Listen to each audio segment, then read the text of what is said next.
capítulo 12 de Hebreus, ele está dizendo assim: portanto nós também, pois que estamos rodeados de uma tão grande nuvens de testemunhas, deixemos todo o embaraço e o pecado que tão de perto nos rodeia, e corramos com paciência a carreira que nos está proposta, olhando para Jesus, autor e consumador da fé, o qual, pelo gozo que lhe estava proposto, suportou a cruz, desprezando a afronta, e assentou-se à destra do trono de Deus.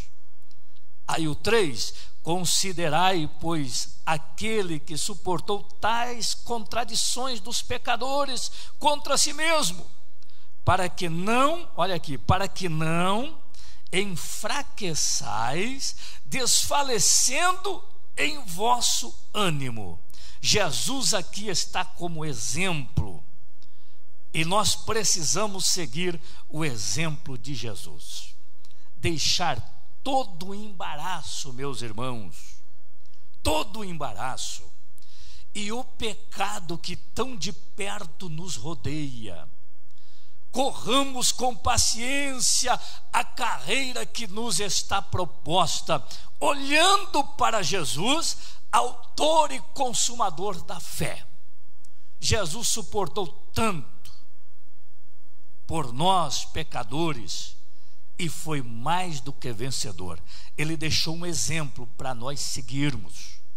Alguém pode pensar assim: mas Jesus era o Filho de Deus, ele era o poderoso. Mas a Bíblia fala que Jesus também, em tudo ele foi tentado, mas sem pecado. Jesus em tudo ele foi tentado, mas sem pecado. Corramos com paciência a carreira que está proposta, deixando o embaraço que tão de perto nos rodeia. Jesus é o nosso exemplo, aleluia.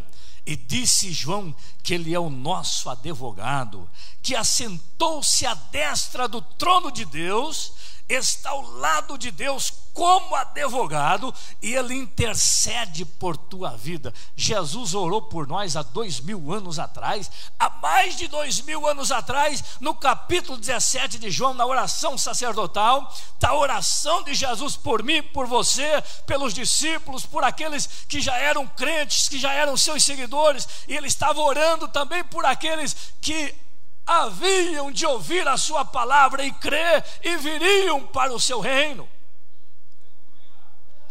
E ele foi ao céu, ele continua orando como advogado, intercedendo, é o que João fala, a destra de Deus, intercedendo. O diabo está lá também diante de Deus, nos acusando, conforme diz a Bíblia, constantemente, mas Jesus está ali ao seu lado como advogado, dizendo: Pai, dá uma chance.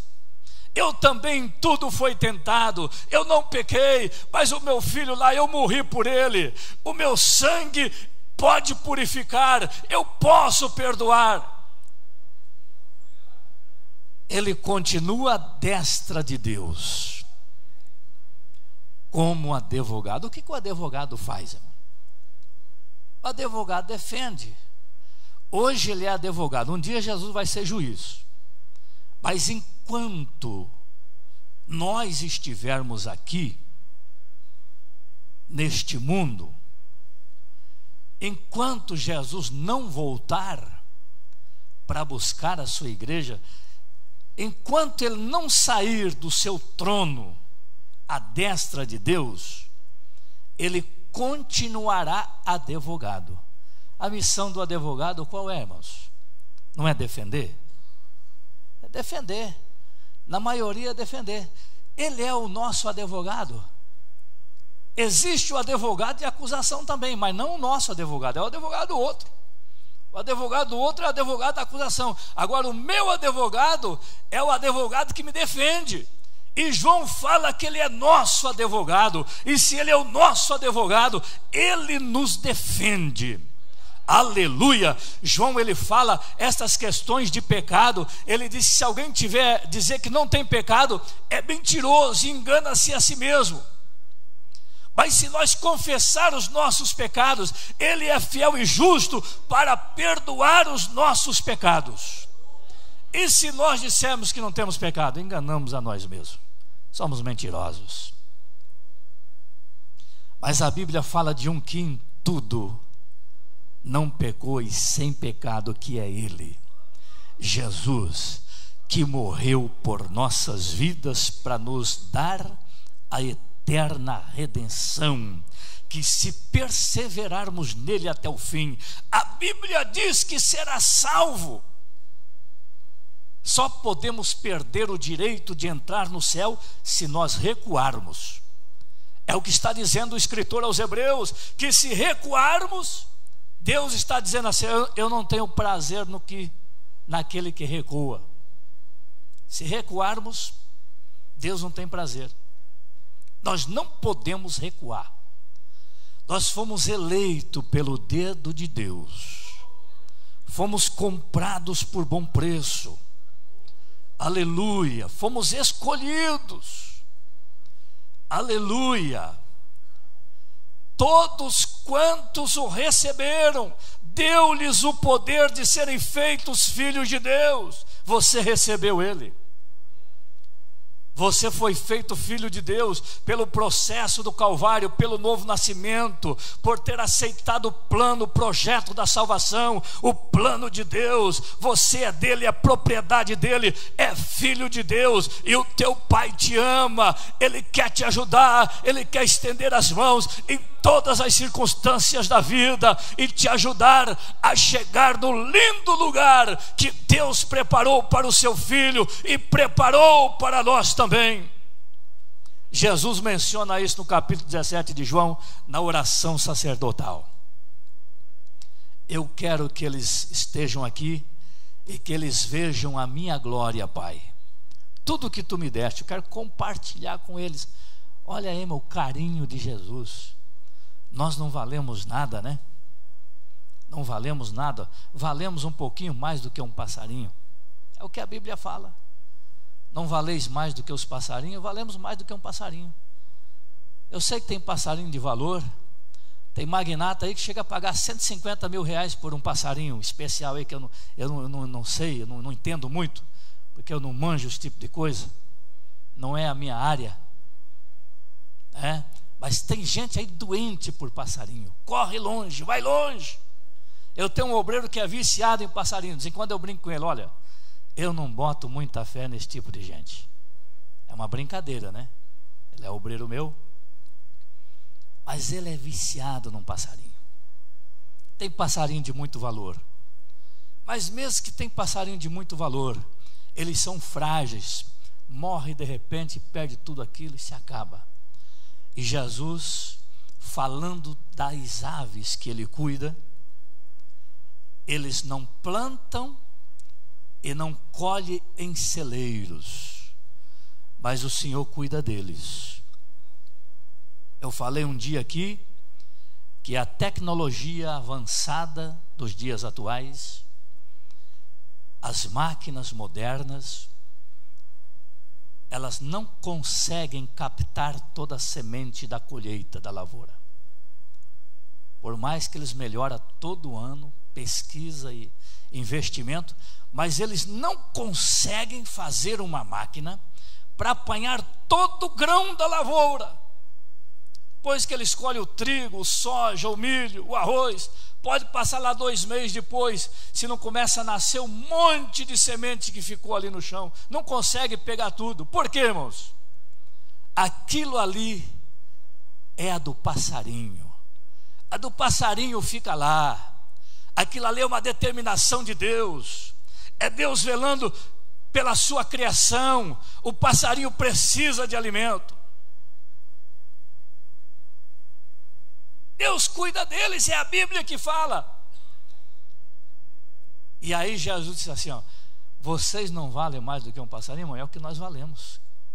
Jesus disse que nós valemos um pouco mais do que um passarinho. Valemos mais do que os passarinhos. Então Ele cuida de nós. Jesus tem um amor todo especial. Deus tem um amor todo especial, deu o seu Filho. Então nós precisamos entender, meus irmãos, que nós não podemos recuar, porque se nós recuar da nossa caminhada, da nossa esperança, nós vamos perder tudo. Eu disse aqui que necessitamos de paciência, para depois de haver desfeito tudo, possamos alcançar a promessa. Porque depois de fazer muita coisa boa para Deus, quanta gente que fez tanta coisa boa para Deus, foi hospitaleiro, foi uma bênção, ganhou alma, contribuiu, ajudou, construiu o templo, fez um monte de coisa, hoje estão desviados e ateu. Surgiu um problema na vida, o diabo se levantou e aquela pessoa não teve paciência de suportar aquela luta e se acabou em nada. Perdeu a fé, perdeu a esperança, não teve paciência, perdeu tudo. Aleluia. Rapidamente, irmão, vamos lá para Lucas 9. Eu até gravei, porque isso veio muito forte ao meu coração hoje à tarde, e eu consegui até gravar 9:62 de Lucas. 9:62 de Lucas. Jesus disse,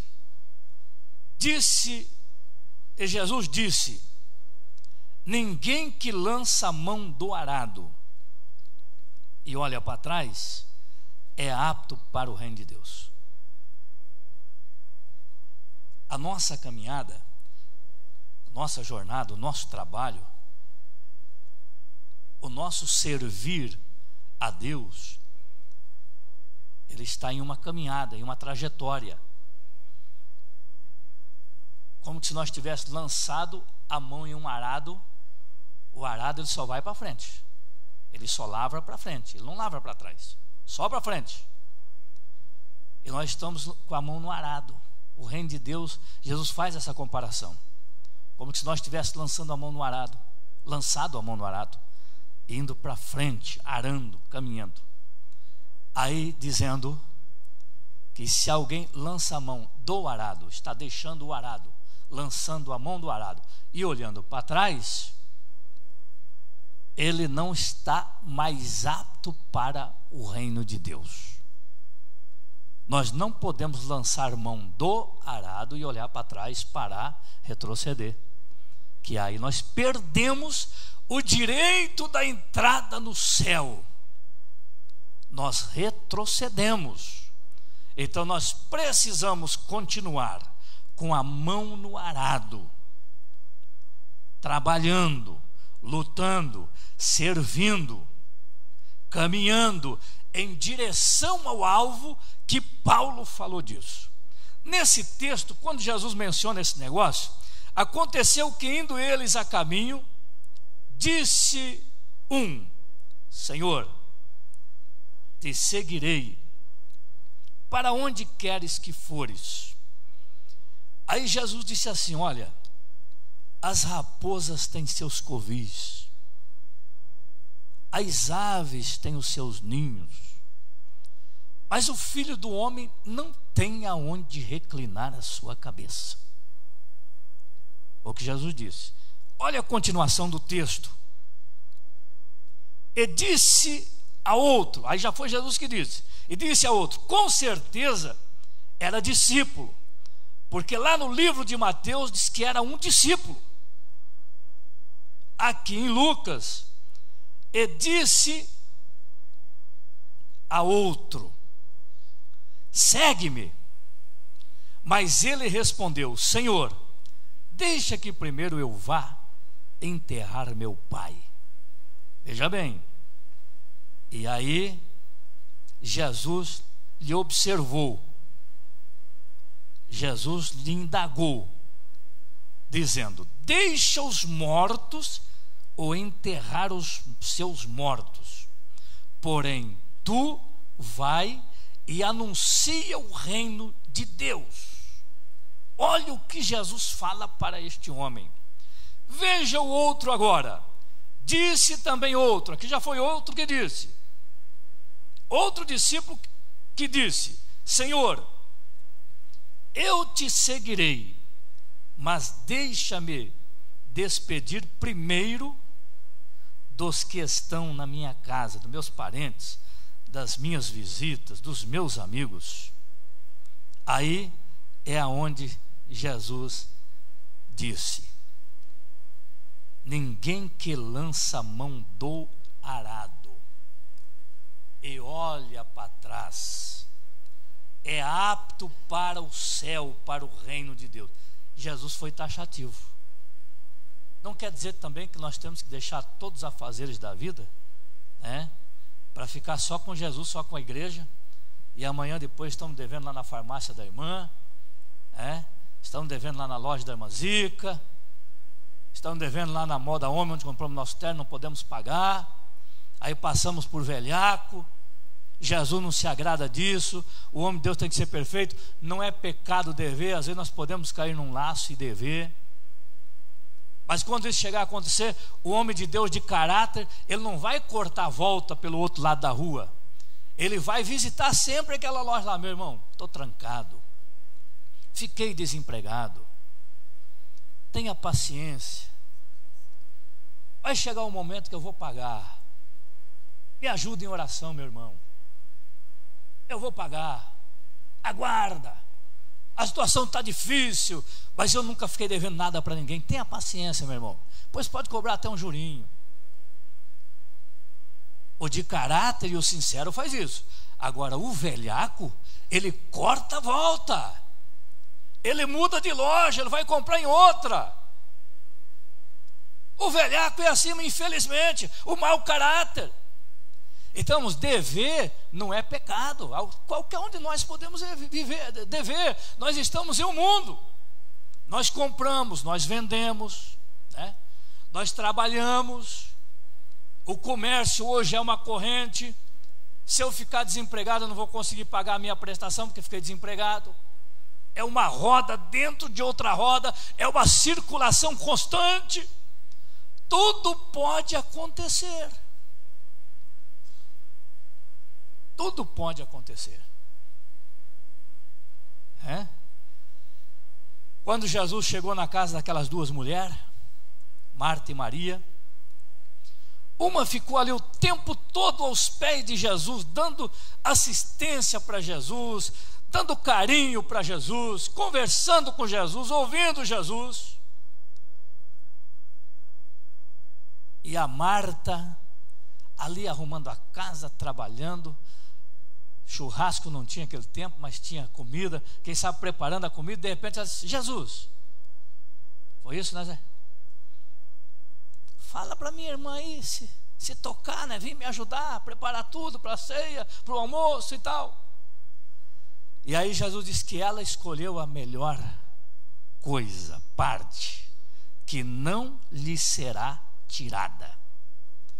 Então tem uma porção de coisa, mas Deus deu sabedoria para o seu povo trabalhar, servir a Deus, comprar, vender, aleluia, servir ao Senhor certinho, abençoar os outros, ser bênçãos de Deus. O apóstolo João diz que nós recebemos a unção e sabemos tudo, não precisamos pedir nada para ninguém, porque a mesma unção nos ensinou, nos ensina. O povo de Deus é um povo sábio, aqui não tem ninguém bobo. O mais simples é o mais sábio deste mundo, porque tem Jesus na vida, tem a unção, tem a graça de Deus, tem o conhecimento, sabe tudo.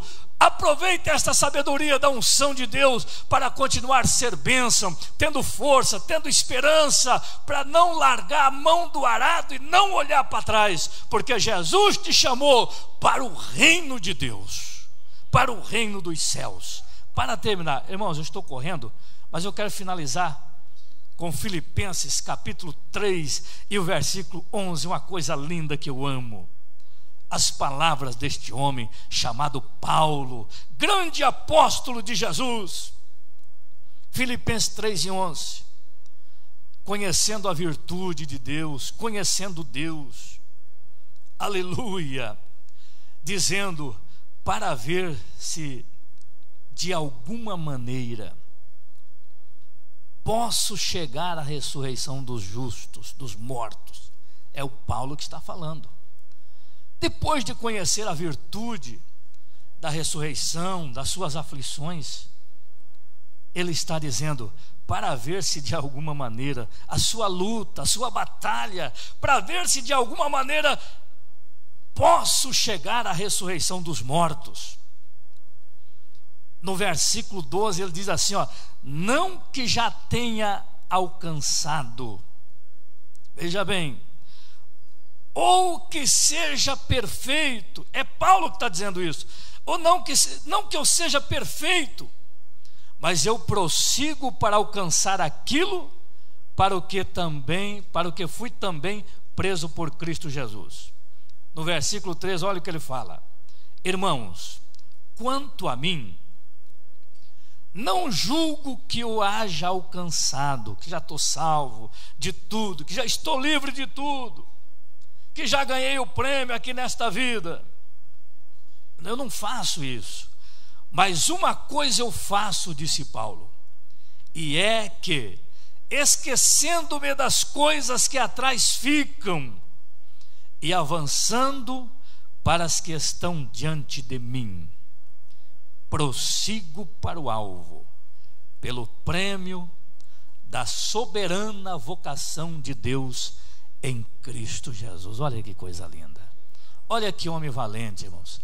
E além de tudo, irmão, homem poliglota, formado aos pés do maior mestre da época.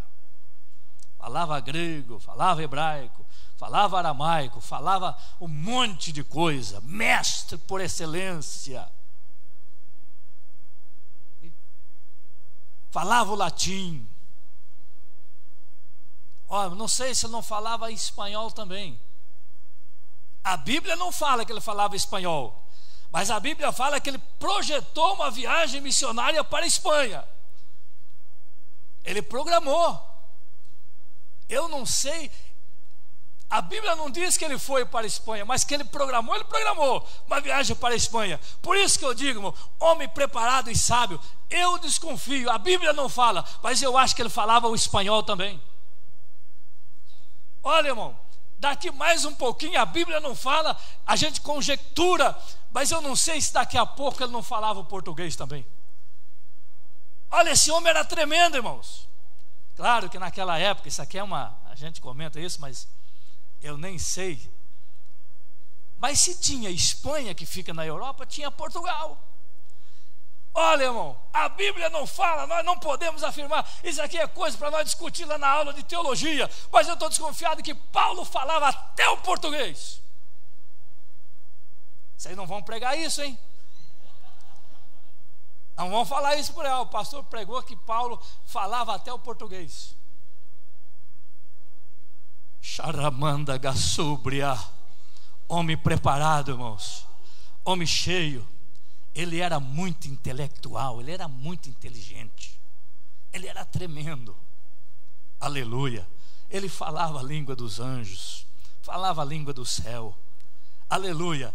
Ele escutou coisas da pátria celestial. Ele fala que fora do corpo ou no corpo ele não sabe, mas teve um homem que teve lá, que foi ao terceiro céu, teve na pátria celestial, e lá os seus ouvidos ouviu coisa já de outro lugar, de outra cidade, coisas inefáveis que ao homem não é bom contar.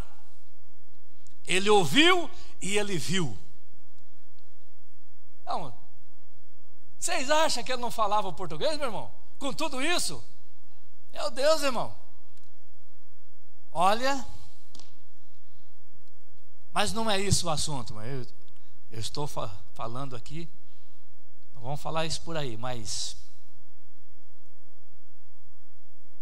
Paulo, este grande homem,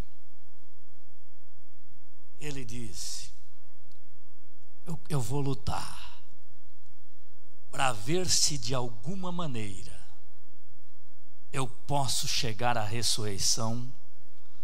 Aqui fala a ressurreição dos mortos. Eu entendo quando ele está falando a ressurreição dos mortos, ele está falando da ressurreição dos justos.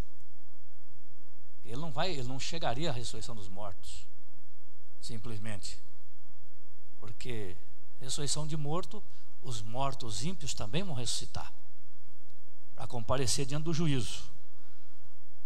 Mas a expressão dele é a ressurreição dos justos. para ver se de alguma maneira eu posso chegar à ressurreição dos mortos justos, na primeira ressurreição. E aí ele diz: não que já haja alcançado. Olha aí, irmão, a humildade do grande homem de Deus. Eu às vezes vejo obreirozinho no nosso meio e diz: irmão, aqui eu prego o que eu quero, meu negócio não é com o homem, meu negócio é com Deus. Coitadinho do infeliz. Falta a Bíblia, falta conhecimento bíblico, falta aprender com Jesus, com a Bíblia, com a teologia. Paulo não disse isso, o grande homem, com toda a humildade, para ver se de alguma maneira posso chegar à ressurreição dos mortos. Não que eu já haja alcançado, mas uma coisa eu faço: prossigo para alcançar. E ele diz também: não que eu seja perfeito, mas eu estou lutando, estou na batalha. Ficamos de pé, meus irmãos. Meu Deus do céu, eu não vim para pregar tanto tempo, mas eu sinto Deus aqui, irmãos.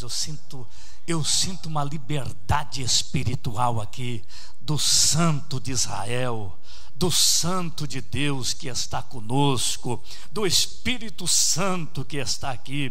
Eu sinto a glória de Deus, eu sinto a unção do Santo neste altar, neste lugar. A presença de Deus em glória está no nosso meio, para fortalecer, para umedecer a sua alma através do orvalho do céu, para que você tenha paz, tenha força, tenha esperança e possa prosseguir sem retroceder, sem recuar, porque nós não somos daqueles que se retiram para a perdição, que volta para trás, que se desvia da verdade, mas daqueles que crê para a conservação da alma, para estarmos um dia com Deus no céu, na glória, no lugar que Jesus foi preparar para mim e para você, através da sua morte, do seu grande sacrifício.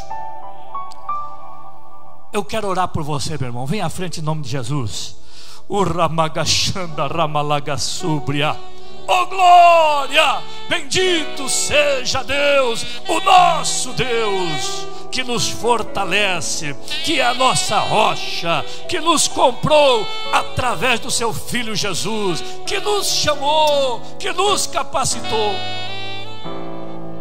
Se alguém deseja, pode vir, eu quero orar. E se não quiser vir também, levanta a sua mão aí. Eu vou orar também para nós encerrar. O Job estará dando os avisos.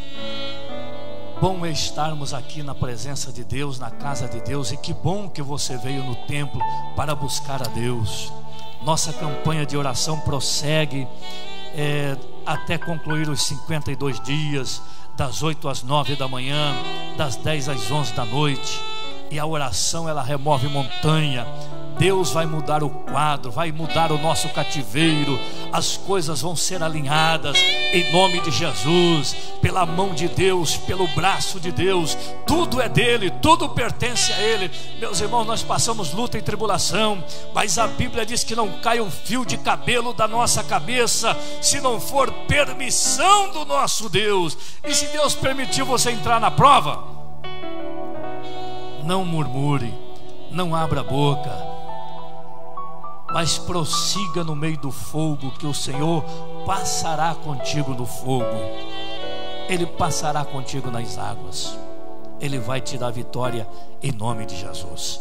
Oremos. Pai nosso que está no céu, no nome glorioso de Jesus, oramos por estas vidas que vieram diante do altar. Oramos pelo teu povo também, Senhor, que vieram ao templo nesta noite para buscar a tua face, para ouvir a tua palavra, meu Deus. Eu peço a tua bênção sobre cada vida. Eu peço a tua força, a tua graça sobre cada um. Cura os enfermos nesta noite. Repreende, Jesus, todo espírito contrário, todo espírito e todo sentimento que não coaduna com a verdade, com a Bíblia, com o amor cristão, com o amor fraterno, com a verdade de Deus, com a pureza do céu, Senhor. Todo espírito contrário e todo sentimento contrário seja destruído, aniquilado, quebrado pelo poder do teu sangue e do teu nome. Dá vitória para a tua igreja, para o teu povo, Senhor. Abre portas onde não tem portas, alegra o triste, levanta o caído, Senhor. Ajuda os teus servos, teus filhos, a tua igreja. Ó Deus, é o nosso pedido, a nossa oração, em nome do Senhor Jesus.